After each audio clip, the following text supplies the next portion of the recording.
اچھا مجھے رانی صاحب ایک بات ہے, سب تو پہلے ذرا وہ کہتے ہیں نا کھرا کڈو, تو ذرا کھرا نکالے نا آپ کہ سکندر سلطان راجہ صاحب اب یہ تو ڈسٹنس کر رہے ہیں. اب جو اعظم سواتی صاحب کی گفتگو آپ نے سنی اس سے تو یہ ظاہر ہو رہا ہے کہ اعظم سواتی صاحب کا نام حکومت نے بھی نہیں دیا تھا. دیکھیں اصل میں یہ ہوا یہ تھا کہ الیکشن کمیشن کے پہلے ممبران کا معاملہ آیا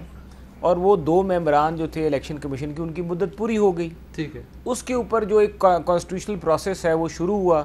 ساتھ میں الیکشن کمشنر کی جو تھی جو مدت پوری ہونے کا ٹائم بھی اکٹھا ہوتا گیا وہ ہائی کورٹ میں ہم لے کے چلے گئے. جب حکومت نے بائی پاس کیا, صدر نے نوٹیفیکیشن نکالا, ہم نے وہ سسپینڈ کرایا جا کے, وہ چیزیں بھی اکٹھی ہو گئی اور یہ بھی اکٹھا ہو گیا. ہائی کورٹ نے بھی کہا کہ چیئرمین سینٹ اور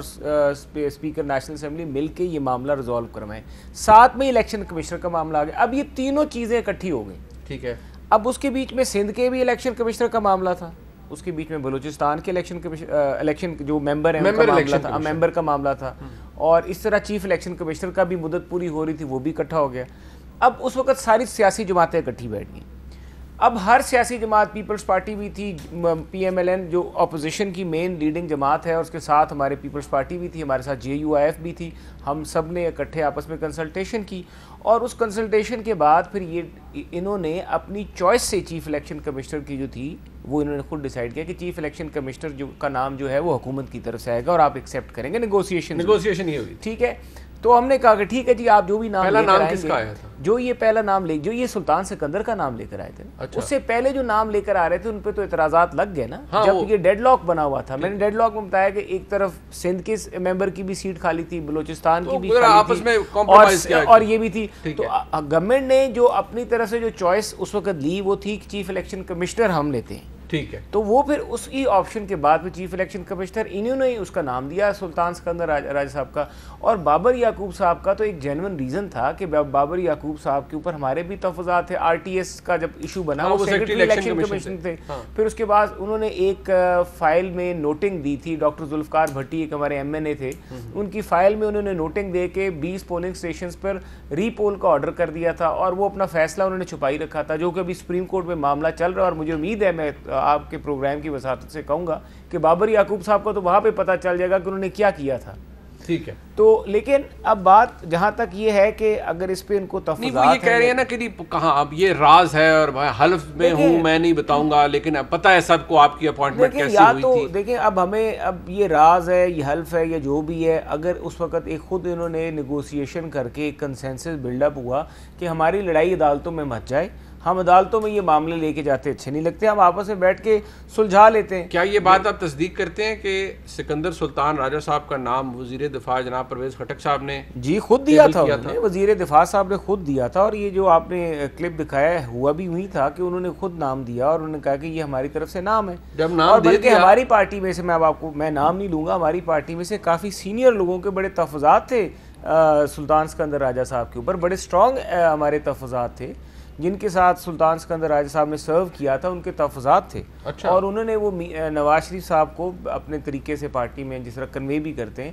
کہ جب ہم نے یہ کیا اور وہ ساری بات ختم ہو گئی, ہم نے کہا کہ یہ تو بالکل ہمیں ایکسیپٹیبل ہی نہیں ہے. یہ چھڑی اور گھڑی والی بات کیوں کی ہے کہ جی یہ سکندر سلطان راجہ صاحب میاں نواز شریف کے ہاتھ کی گھڑی ہیں اور جیب کی مطلب ہاتھ کی چھڑی ہے, جیب کی گھڑی ہے. ہاتھ کی گھڑی جیب کی چھڑی تو اب اس طرح میں آپ کو کئی ایگزامپل دے سکتا ہوں کہ وہ ہاتھ کی گھڑی جیب کی چھڑی والی جو بات ہے وہ گورنمنٹ کے ساتھ بھی لنک نکلتا ہے. ٹھیک ہے, لیکن اب میں وہ سکندر سلطان راجہ صاحب کا نہیں, وہ میں یہ باتیں جو ہیں ہاتھ کی چھڑی جیب کی گھڑی, یہ تو باتیں اگر ہم نکالیں نا تو یہ تو باتیں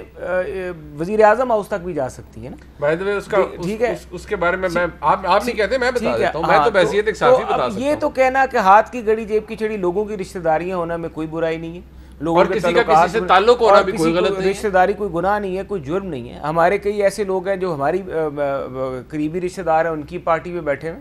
اور ان کے کئی ایسے لوگ ہیں جو ان کی پارٹی کے جن کے مطلب ان کے ہوں گے عزیز, وہ ہمارے ساتھ بیٹھے. لیکن یہ جو تاثر آج قائم کرنے کی کوشش کی گئی ہے اعظم سواتی صاحب کی جانب سے کہ جیسے یہ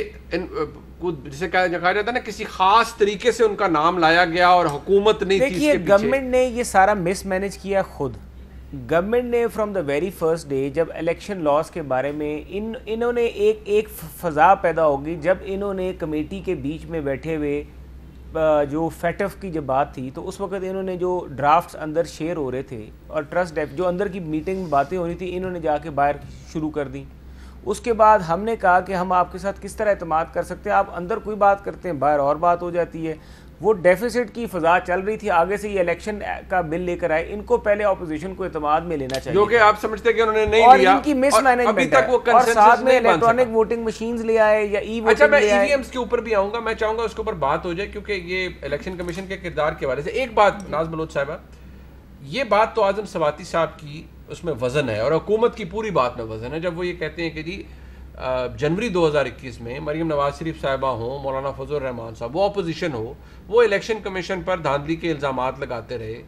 وہاں پر کوئی نوٹس نہیں, کوئی باز پرس نہیں, کسی نے سوال بھی نہیں پوچھا, اور یہاں وفاقی کابینہ کے 2 معزز ممبران کو الیکشن کمیشن نے نوٹس دے دیا اور بتایا جی کہ 7 دن کے اندر آپ ہمیں جواب دیں. تو آپ کو آبجیکٹیولی سوچئے گا کہ آپ کو کیا نہیں لگتا کہ الیکشن کمیشن کو بھی اپنے کانڈکٹ پہ کو دیکھنے کی ضرورت ہے, خاص طور پر وہ پریس ریلیز جو کہ وزیر اعظم کی اسٹیٹمنٹس کے بعد جاری کی گئی تھی, وہ بھی اوور ڈو کیا الیکشن کمیشن نے. بسم اللہ الرحمن الرحیم. منیب 3 سالوں سے جو اپوزیشن نیب کے ہاتھوں جس طرح اپوزیشن کا ایک میں سمجھتی ہوں کہ ایک پولیٹیکل وچ ہنٹنگ ہو رہی ہے, وکٹمائزیشن ہو رہی ہے اور ایز اے ٹول استعمال کیا گیا نیب کو, سو مچ سو کہ ایک ایسا وقت آیا کہ فرنٹ بینچز میں بیٹھے ہوئے تمام اپوزیشن کے لوگ جو ہے وہ نیب کے کسٹڈی میں رہے اور ہم کہتے رہے کہ خدارہ اداروں کو پولیٹیسائز نہ کریں, یہ وچ ہنٹنگ بند کریں, یہ پولیٹیکل وکٹمائزیشن کو بند کریں, because what goes around comes around. کل آپ اپوزیشن میں ہوں گے, یہی ادارے پھر آپ کے خلاف نیب اسی طرح حرکت کرے گی. تو وہ جو وچ ہنٹنگ تھی اس کے اوپر تو حکومت کہتی رہی کہ دیکھیں نیب تو ایک آزاد ادارہ ہے, نیب اپنی من مانی کرتا ہے, کوئی انفلوئنس میں نہیں ہوتا. آج صرف 2 ان کے جو ہے لوگوں کو اگر نوٹس آ جاتا ہے تو ادارہ متنازع ہو جاتا ہے. تو پھر تب جب اپوزیشن لیڈر ہوں, جب زرداری صاحب ہوں, جب پوری پیپلز پارٹی کی خورشید شاہ صاحب 2 سال ہو گئے, ان کو 2-2.5 سال ہو گئے نیب کی کسٹڈی میں ہیں, ہم جب بولتے ہیں تب کہا جاتا ہے کہ نہیں نیب تو بالکل صحیح کام کر رہی ہے, اور اپنی باری میں جب ان کو ایک نوٹس آ جائے تو یہ کہتے ہیں کہ ادارہ متنازع ہے. وہ کہتے ہیں نوٹس اپوزیشن کو نہیں جاتا نا, صرف حکومت کو آتا ہے. نہیں, اور جو نیب کے نوٹسز صرف اپوزیشن کو آتے ہیں, ان کو نہیں جاتے, تو اس کے لیے کیا کہیں گے یہ؟ That again is a valid argument. آپ کا اپنی جگہ ویلڈ ہے, ان کا اپنی جگہ. میری بہن کی بات ایک میری بہن کی بات مکمل ہو. اچھا, اور دوسری بات دیکھیں بات کیا ہے منیب, جو اصل بات ہے اس طرح اداروں کو دیکھیں, میڈیا کے ساتھ جو کچھ ہو رہا ہے وہ سب کے سامنے سراپا احتجاج ہے اس وقت میڈیا, جو ان کا دل چاہ رہا ہے آرڈیننس فیکٹری کے تھرو یہ روزانہ ایک نیا آرڈیننس لے آتے ہیں, راتوں رات عوام کو پتہ چلتا ہے کہ 10,000 روپے بجلی کے بل کے اوپر 5% آپ کو ایڈوانس ٹیکس بھی پے کرنا پڑے گا. روز ہر صبح عوام کو ایک اور بوجھ جو ہے وہ کسی نہ کسی آرڈیننس کے تحت معلوم ہوتا ہے. اب یہ جو ای وی ایم کی کہانی ہے اس میں صرف یہ کہنا چاہتی ہوں, Netherlands, USA, England, Italy, Germany, یہ وہ ممالک ہیں جو ہم سے کئی گنا زیادہ ٹیکنالوجیز میں بہت آگے ہیں.